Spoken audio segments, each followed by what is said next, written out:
Hello audience, আমরা সবাই ক্লাবের ছেলেরা যখন 2 মে মহিষাদল থানার অন্তর্গত চিংড়িমারি গ্রামে লক্ষ্মী মায়ের পূজা উপলক্ষে ড্যান্স লাভার বন্ধুদের মনের মণিকোঠায় জায়গা তৈরি করে নিতে দক্ষিণ 24 পরগনা থেকে বেবি ডল ড্যান্স ট্রুপকে নিয়ে আসছে, আর সঙ্গে যখন miss Riya, miss Swapna, miss Rani, miss Priyanka, miss Sushmita, miss Payel, miss Puja, miss Sonia থাকছে, তখন তো সবাইকে দেখতে আসতেই হবে। Baby doll dance troupe booking করার জন্য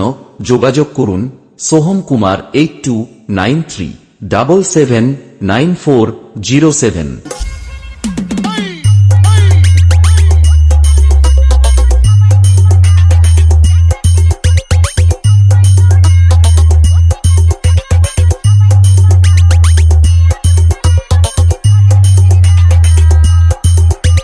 BX Status Center, Pratap Digi se